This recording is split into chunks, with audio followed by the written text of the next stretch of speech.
You're listening to the Connecticut Real Estate Edge podcast, your source for tips and tricks on building wealth through real estate in Connecticut. You will get the best techniques from leading local experts in real estate and lending. Now, here's your host, Robert Weinberg.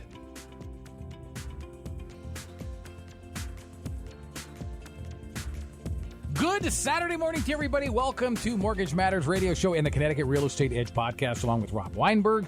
I'm Gary Byron. Rob, good morning there, Good morning to you, Gary. Nice to see you. Good to see you once again. Always a pleasure. Are you into the festive season? I know It's getting close. Do you celebrate Hanukkah and Christmas, or do you just Hanukkah. or Just Hanukkah. just Hanukkah? You have I mean, 8 I days. love the Christmas music. If you come in my office, I've got the Christmas music going pretty much from the beginning of December until New Year's. I have it cranking. I love it. It's festive. Oh. It's positive, right? Mm-hmm. And I just like having that going all the time. And it reminds me that we're in a time of year that you got to be thankful, right? We're in a time of year you need to cherish what you do have. So much negativity, so much pessimism, so much bad things going on in the world right now, right? But during the holiday season, time to get with the ones that you love, spend time with the ones that you care about, that mean a lot to you. Forget about the bad things that are happening. It's true. You know, forget about the negativity that's out there and really look forward to a positive future. Look forward to the new year. That's what I want to really tackle today, because so many people in this time and in the end of the year in December, they always kind of go, oh, I didn't do this year. I didn't do that. I'm going to get to it next year. I had this goal. I wanted to buy a home. I wanted to get rid of my debt. I wanted to expand my real estate portfolio. I wanted to build my wealth. I didn't get to it, or I didn't get to the level that I wanted to. So I found it personally motivating and really effective to step back for a minute when we have this little lull in December and get clear on your motivations. Get clear on what you're looking to accomplish, because a goal without a plan really is nothing. It doesn't mean anything, right? So we need to figure out how to get there. So this is the right show for you if you want to get control of your finances in 2023, if you want to get clear on what you need to do to reach your financial goals. Actually, in the timing of this show, you're right. Is not much happening in real estate, as I think we mentioned last week's show. People have it's in the back of their minds, but in the forefront of their minds. Look, it's giving, it's putting your money towards gifts and presents and office parties and cooking and yada yada yada, and saying tabling everything until they get to the new year. So, why then? Why is proper financial planning for the new year? Why is it so important? Is it just to get all your ducks in a row, or? I mean, everyone can just in their head go, okay, I want to, be a millionaire next year, right? Oh yeah, I want to pay off all my debt next year. That's not financial goal setting, right? That's fantasizing. That's dreaming. I want to really take the goal and put a plan of action in play.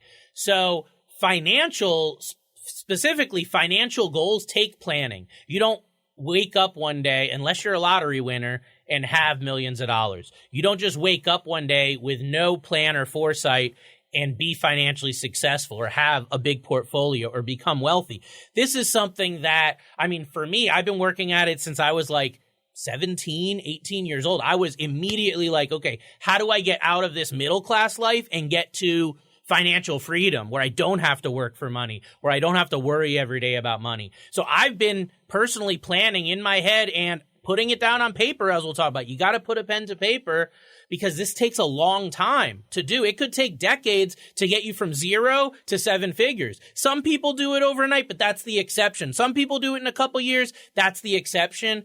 We are normal. We are average, and we need to become better than that. We need to become and see ourselves in where we want to be. Slow and steady wins the race with finances, because what I found is when you look at a get-rich-quick scheme, when you look at the investment like cryptocurrency or these other investments that are going to be like 100 times your money in a year, the risk on those is extremely high and most of the time ends up in disappointment.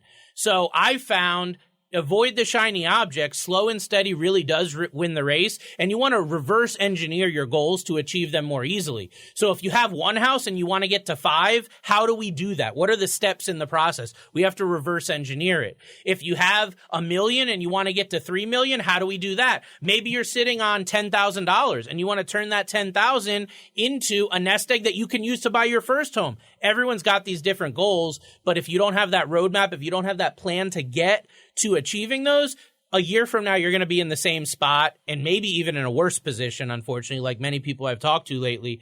You want to learn from the past to predict the future. So what I mean by that is look at last year. What goals did you have? How did you achieve them? Did you achieve them? Look at the last couple years. You know, when you look where you're at today financially, with your mortgage, with your real estate, with your retirement, with your investments, are you where you want to be? Are you better? Are you worse? Are you just treading water, right? So learn from the past, because if what you did last year didn't work, let's not do the same thing this year. Let's change it up. Let's learn from those that are more successful. We could do whole podcasts just about goal setting, but this is about financial goals for the new year. So you really need to use that past to help set yourself up for success for the future. So what are the main areas that we should be focusing on for personal financial success? So I'd say one of the biggest issues that people have when they're financially goal setting is they pick one area and that's all their effort goes to that area. So home buying is a great example. You're a first-time home buyer. You don't own a home. You want to own a home. You see people that own homes. They're wealthier. They have more success. They feel more comfortable. They're able to do what they want with their home. They have more flexibility, right? You want to get there. But if that's all you focus on, you may neglect other areas that need to be focused on. So a lot of different areas here, really 4 main ones. Number 1 is cash flow. Debt is number 2. Savings, number 3. And investments or real estate, depending on the type of investments. That'd be number 4. So cash flow, debt, savings, and investments. Now let me break down and drill down on these so you know exactly what we're talking about. And everybody should have goals within these sub goals, right? So cash flow, what I'm talking about is money coming in every month. Is it a job? Are you making enough? Do you have a side hustle? Can you start something? Should you be changing careers? Are you not where you want to be when it comes to your salary? Because the biggest weapon that you have when it comes to financial success and getting out of debt is your income every single month. So if your income is very low versus your expenses, no matter what you do, you may not be able to get ahead financially. It may be time to look at a career change. Might be time to look at a side hustle or side income, side business where you can bring in extra money to actually create what we're talking about here and become wealthy. Rental income from properties. Do you have a 2-family house? Maybe you're renting out one bedroom, or maybe you're renting out an entire unit, bringing in rental income to help pay your mortgage. Some clients of mine have multiple rental properties. That's where they get all their income.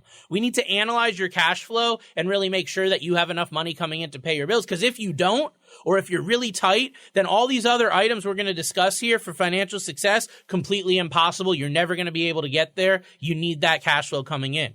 The next item is debt. Okay, so if you're someone that has no debt, then this is an area you can just check off. I'm good to go on debt. But for most people, they have credit cards, they have mortgages, they have student loans, auto loans. You want to really look at your debt as a whole, as a portfolio, just like you look at a stock portfolio or a retirement portfolio. Look at everything that you have. Where are you at with it? What are the interest rates on your credit cards, your mortgages, your student loans, etc.? And the most important thing that you want to hone in on when it comes to the debt is really 2 opportunities. Number 1, is your cash flow high enough that you can actually pay off the debt? Send extra money into these debts and pay them to 0. Is that realistic? If it is, let's put a plan of doing it. What dollar goes where? If it's not realistic, then one of the next opportunities I look at is consolidation opportunities. We've done entire episodes about debt consolidation, about using equity to consolidate debt. Annual mortgage reviews. These are the things that you need to be doing around your debt to make sure you're in the best possible position. You may have right now an amazing opportunity to save $500, $1,000. I've even had clients recently save $2,000 a month by consolidating their debt into their mortgage. Yes, rates have gone up. Yes, the economy is different. There's still great opportunities. You don't just want to sit there and go, oh, the rate's higher now. I'm not even going to look at that. You could be leaving thousands, tens of thousands or more dollars on the table. So really analyze your debt. And if you're someone that only has a mortgage, Get with your advisor. If you don't have one, I'll be your advisor. You can be an orphan and come to me, and I will pick you up as a client, and I will do an annual mortgage review with you to make sure you're in the best financial spot. Best case scenario, you are. Go on your way. Continue on your path. Worst case scenario, though, I may be able to uncover opportunities for you that could save you a ton of money in the short term as well as the long term. Next item, savings. We always want you to have an emergency fund, ideally 6 months. But that, for a lot of people, that can be tens of thousands of dollars. So where do you start with your savings? A $1,000 starter emergency fund. And I learned this. It's not someone I really love, Mr. Dave Ramsey, but he is someone that has some good savings principles. And he talks about starting a $1,000 starter emergency fund. Start there, because most emergencies in the United States can be handled with less than $1,000. A lot of people use their credit cards in debt because they don't have that emergency fund.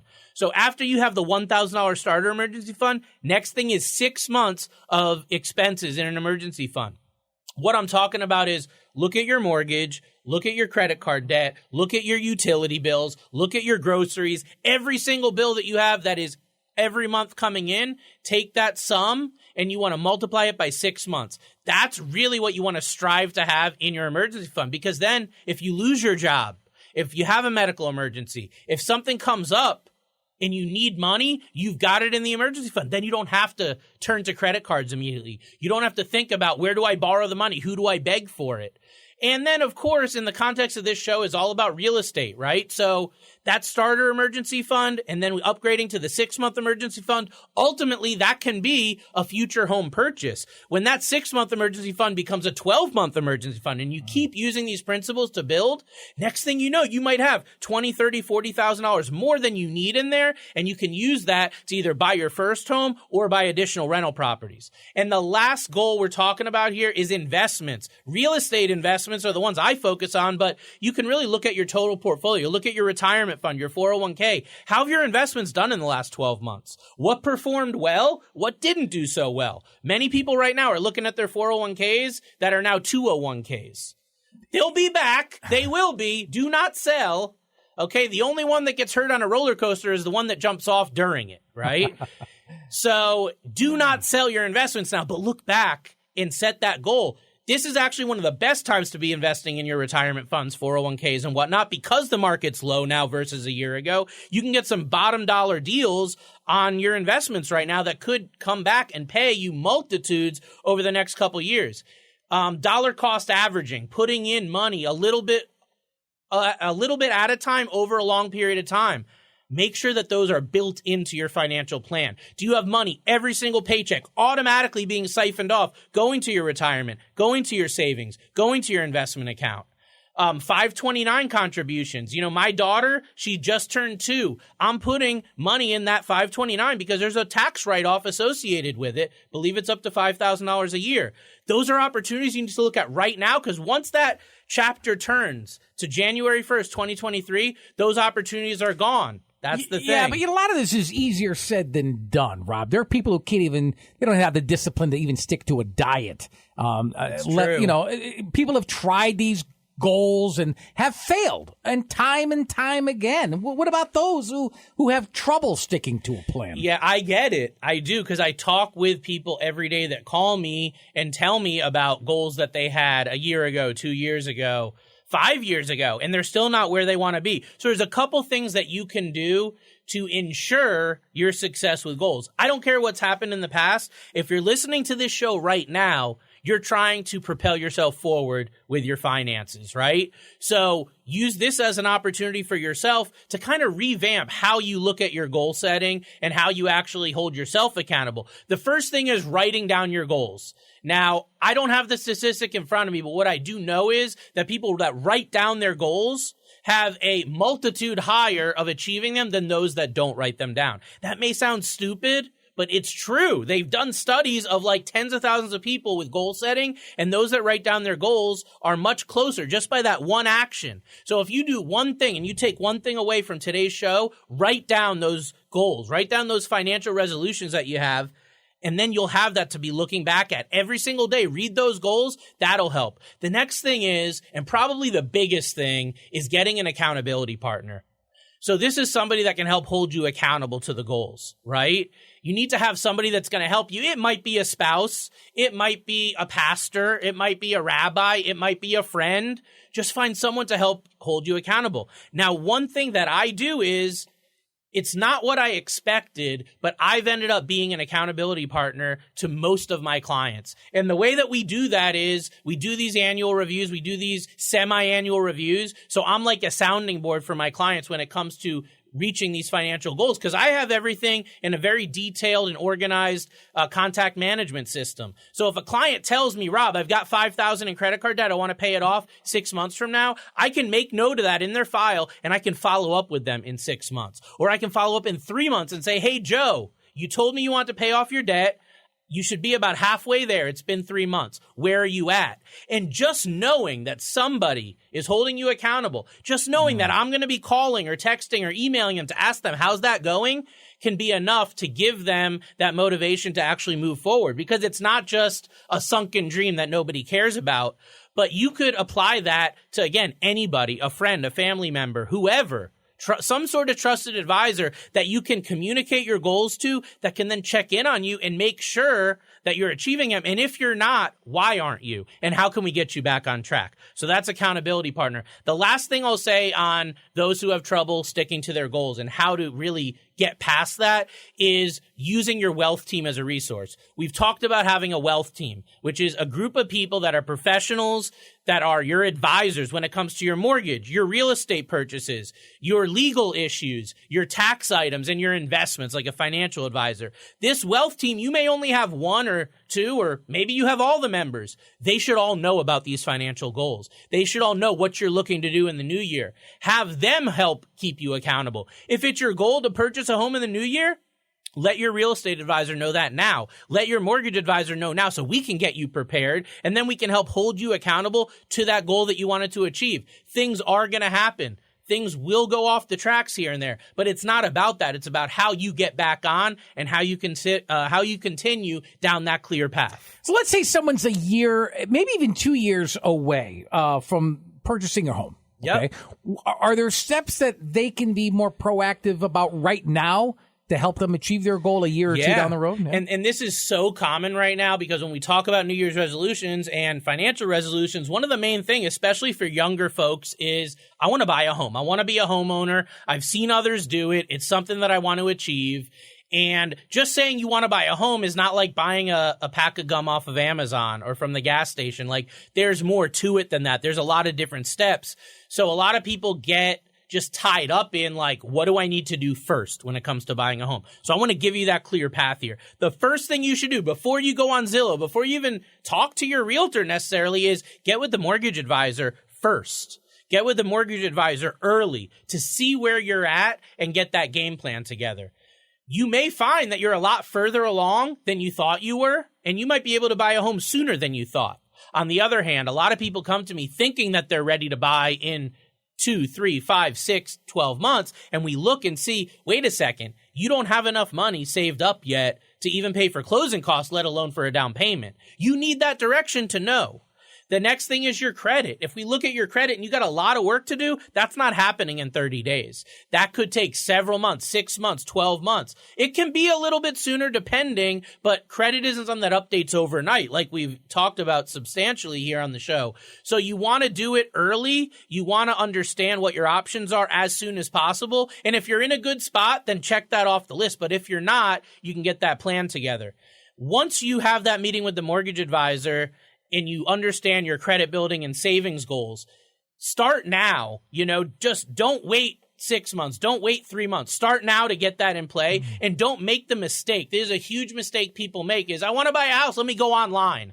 So they go on to Zillow or Realtor or Google and just put in, like, buy a home in Hartford, Connecticut. And then they get these dreams, right? These grandiose dreams of what it could look like to own a home that's exactly in the neighborhood they want. It's got all the amenities that they want.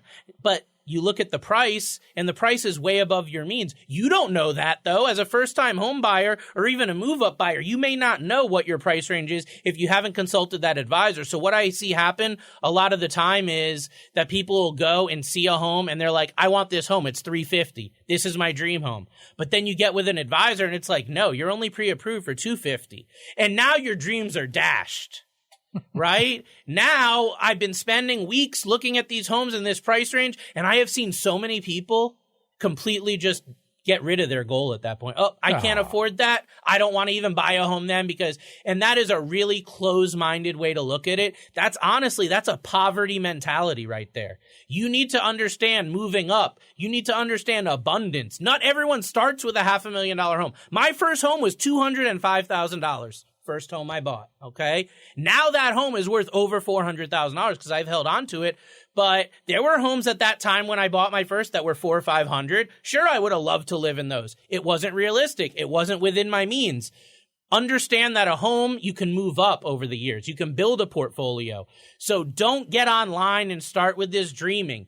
Get real, understand what's realistic for you and your situation, and then get online, then talk to the realtor, then do all that. So there may be programs available right now that could help bridge the gap for you between where you're at today and where you need to be. I'm talking about like down payment assistance programs that are available. There's some very low down payment options available, as little as 3%, 3.5%, or 0 down if you're an eligible veteran.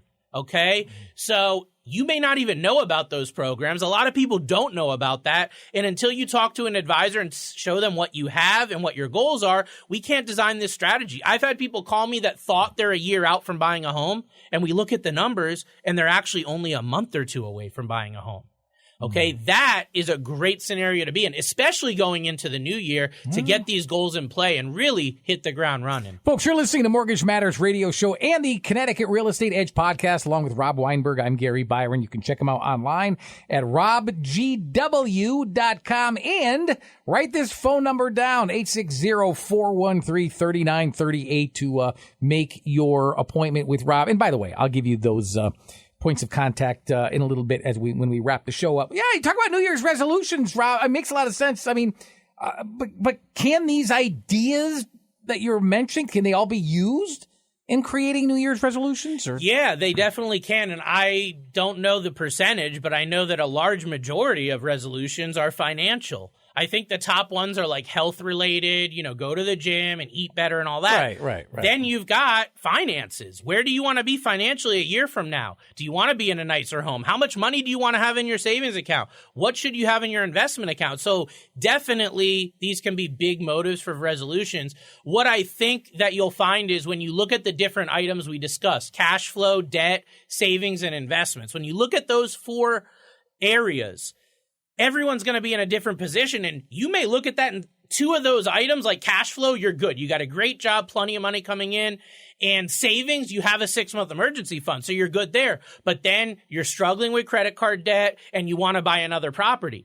So what I want you to do is pick the 1 or 2, maybe 3, but we don't want to go overboard. So pick the items that are the real ones that have to be worked on, the ones that you really want to take control over, and get really focused, get really clear on those items and what you can do to get where you want to go. Like I said earlier, reverse engineer with the result in mind. If you want to get to a $25,000 savings account, it starts with $1. What do you need to put in every month, every week, even as every day, to get you to that goal? Then you can hold yourself accountable to say, hey, I told myself I was going to get to that. It was going to be $25 a day or $100 a week or $1,000 a month or whatever it is. And then you can hold yourself accountable every day, every week, every month to say, hey, am I at that goal or not? And if I'm not, you know why. It's on you for that. It definitely is. So, all right. I mean, it takes discipline. It takes a positive attitude, though, right? Mm-hmm. I mean, and you look at a positive attitude and a personal attitude. How does that, though, shape our ability to succeed in our financial goals?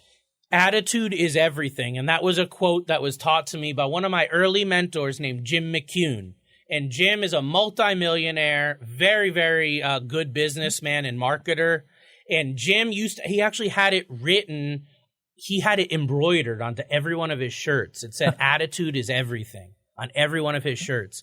So I truly believe attitude is everything. I've really focused on controlling my attitude as much as I could. That's one of the only reasons I've really been able to persevere is because having that positive attitude is huge. I think what I've realized is that you need to be ready for setbacks. So for some reason, and I think even the youngest generation has this mentality that like we live in a perfect world, because if you go on social media, if you go on anywhere, everyone is like, I'm vacationing, I'm on a yacht, I've got a Lamborghini, I've got this, I have this huge mansion. That's just a facade. That's not real life. Bad things happen every single day. And I think people know that right now more than ever. So you need to expect setbacks. You need to be ready for setbacks. You need to know that they're going to occur. So when they do, it's just like, brush your shoulders off, move on. Like it's part of it. You got to have a positive attitude and have a sounding board to help you stay on track. So the sounding board can be these accountability partners that when things go haywire, when things fall off the tracks, who can you call? Who can you communicate with that can help bring you back down, help ground you to say, hey, wait a second. This was your goal. This is just a minor setback. You can still get to where you want to be financially. And here's how you're going to get there. So that's another place that the accountability can really help.